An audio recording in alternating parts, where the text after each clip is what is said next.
Welcome to My Child TV, the happiest place for you and me. शहर के सबसे पुराने बस स्टैंड के कोने में एक छोटा सा ठेला लगा करता था। ठेले पर लिखा रहता था बिरयानी, स्वाद भी, भरोसा भी। इस ठेले को चलाता था एक दुबला पतला आदमी, रहमान मियाँ। उम्र करीब 50 साल, चेहरे पर झुर्रियाओं, लेकिन आंखों में गजब की चमक।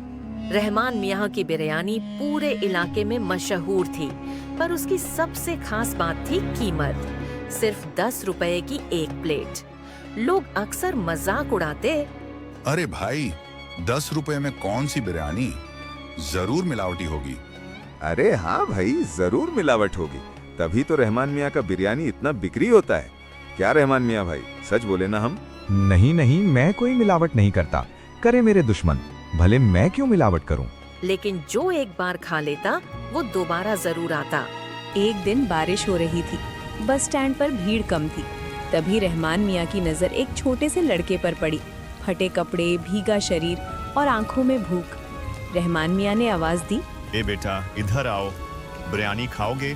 लड़का सकपकाया और बोला, मेरे पास पैसे नहीं हैं। रहमान मियाँ मुस्कुराए और बोले, आज नहीं है पैसे तो कल दे देना। लड़के ने कांपते हाथों से प्लेट ली और ऐसे खाने लगा जैसे जिंदगी की सबसे बड़ी दावत मिल गई हो।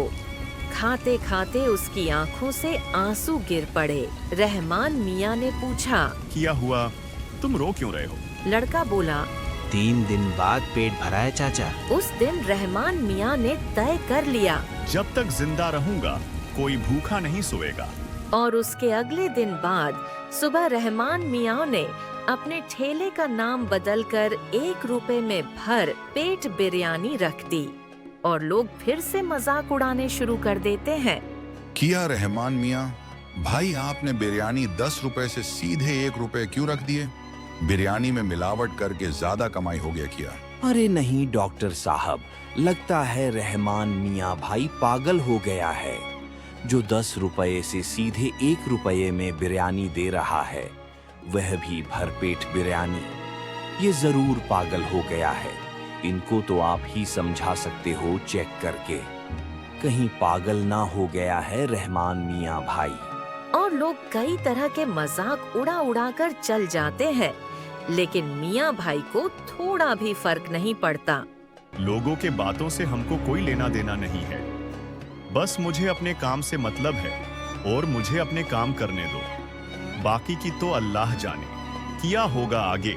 और उसके अगले दिन रहमान मियाँ भाई के ठेले के पास 1 रुपए में भरपेट बिरयानी खाने के लिए गरीबों का लाइन लग गया।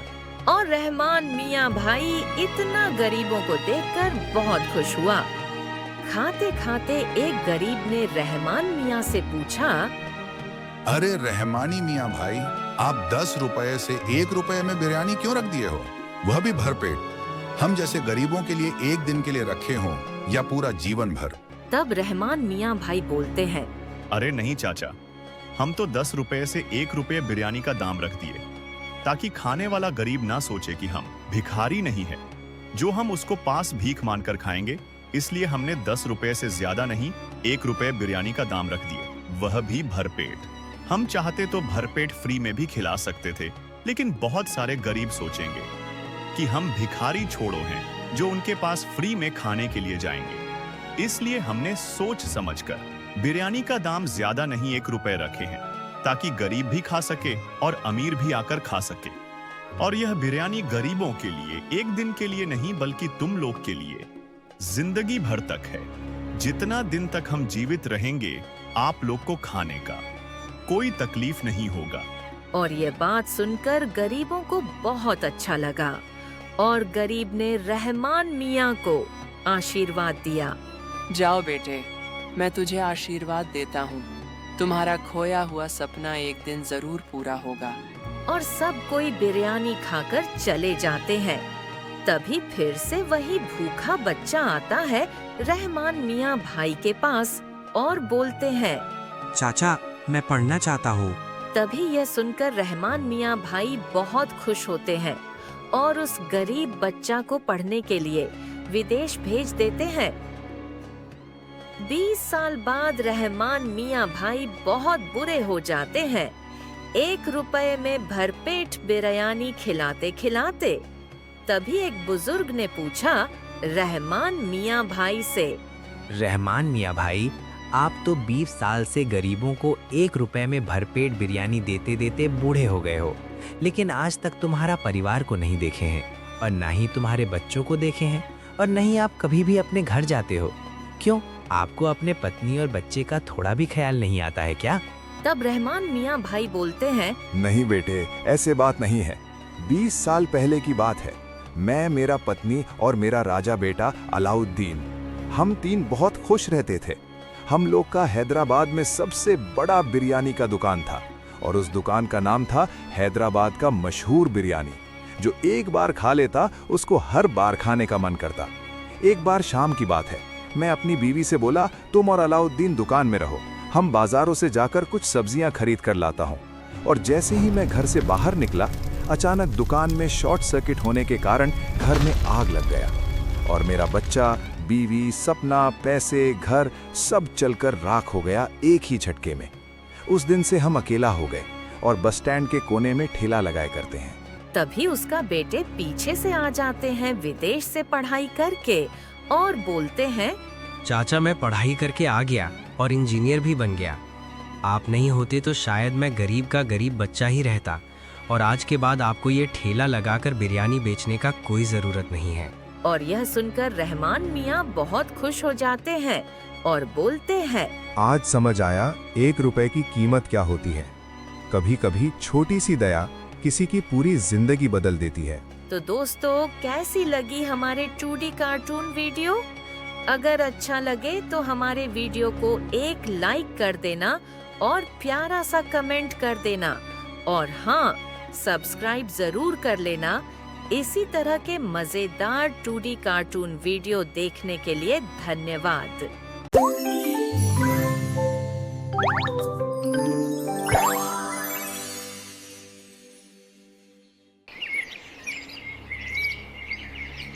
उत्तर भारत के घने जंगलों से घिरे इलाके में एक छोटा सा गांव था, चंदनपुर। गांव सुंदर था, लेकिन उस सुंदरता के पीछे एक ऐसा डर छिपा था जिसे सुनकर बड़े बड़े बहादुरों की भी रूह कांप जाती थी। गांव के बाहर एक पुराना पीपल का पेड़ था। उसके पास एक टूटी फूटी झोपड़ी जहां कोई नहीं जाता था। लोग कहते थे, अरे रामू, सुना है इस पेड़ के नीचे झोपड़ी में डायन रहती है। सच में किया? अरे हाँ मोहन, सही सुने हो। हर अमावस की रात को वहां से अजीब सी आवाजें आती, किसी औरत के रोने की, कभी हंसने की, कभी किसी को बुलाने की। जो भी उस रास्ते से रात में गुजरा वह फिर कभी वापस नहीं आया। लेकिन मोहन इन सभी की बातों पर विश्वास नहीं करता था, क्योंकि मोहन गांव का एक साहसी युवक था। पढ़ा लिखा और अंधविश्वास में भरोसा नहीं करता था। वह अक्सर कहता, डायन वायन कुछ नहीं होती, सब डर का खेल है। एक बार मोहन अपने माँ से फिर वही बात पूछता है। माँ, एक बात पूछूं, क्या सच में उस पेड़ के नीचे झोपड़ी में डायन रहती है? और मोहन की माँ ये बात सुनकर घबरा जाते हैं और बोलते हैं, हाँ मेरे बेटे, लेकिन तू ये सब बात क्यों पूछ रहा है? बेटा, मेरे एक बात का जरूर ध्यान रखना, उस पीपल के पास कभी मत जाना, वहाँ बुरी आत्मा रहता है। और इतना बोलकर दोनों माँ बेटे सो जाते हैं।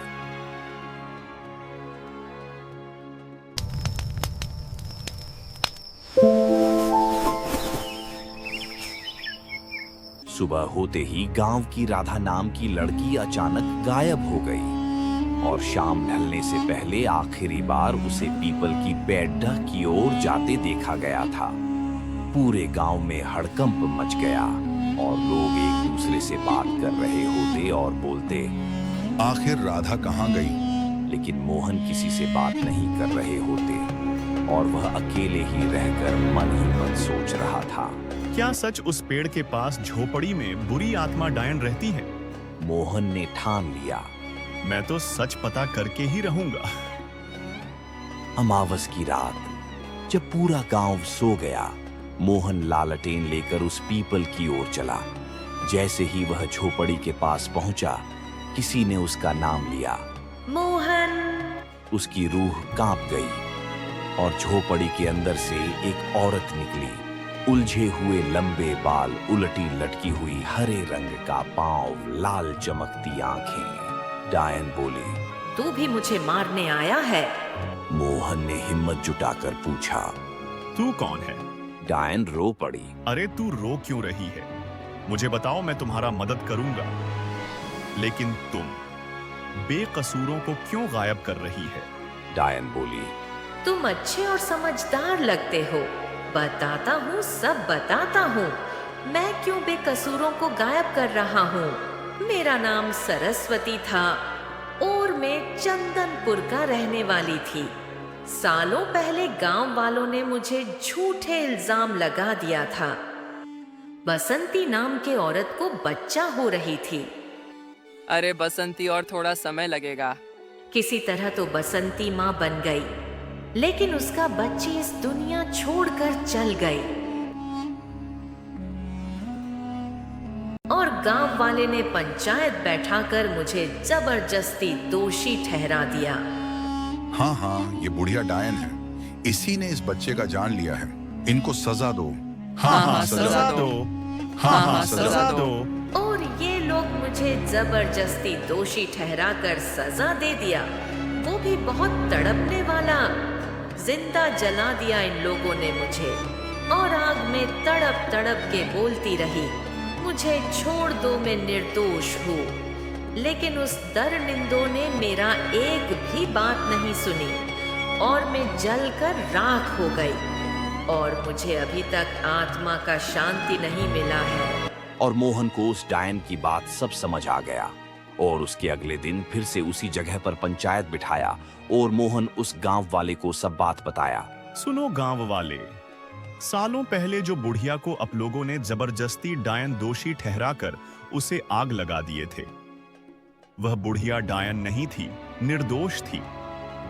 हमको सब कुछ बताया वह बुढ़िया, और जो उसको आग लगाई थी बस उसी को वह गायब कर रहे हैं और किसी को नहीं। और गांव वाले मोहन के बात सुनकर सब हैरान हो गया और फिर उसी जगह पर एक उसके नाम का मंदिर बनाया और सब कोई वहीं पूजा करने लगे। और उस मंदिर में जो भी मन्नत मांगते हैं, सरस्वती उसका मन्नत पूरा कर देती है।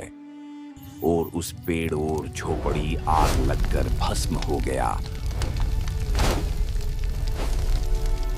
और सब गांव वाले को एक आवाज सुनाई दिया, मेरे आत्मा को शांति मिल गया, मैं आजाद हो गया गांव वालों। हाँ हाँ, मैं आजाद हो गया। और उस दिन के बाद गांव में लोग गायब होना बंद हो गया और फिर से गांव में खुशियां ही खुशियां आ गई। तो दोस्तों, यही थी एक निर्दोष बुढ़िया की कहानी। और कैसा लगा ये कहानी, एक प्यारा सा कमेंट करके जरूर बताना। और एक छोटा से आप लोगों से विनती है कि आप लोग हमारे चैनल माय चाइल्ड टीवी को सब्सक्राइब जरूर कर लेना, इसी तरह के 2D कार्टून वीडियो देखने के लिए।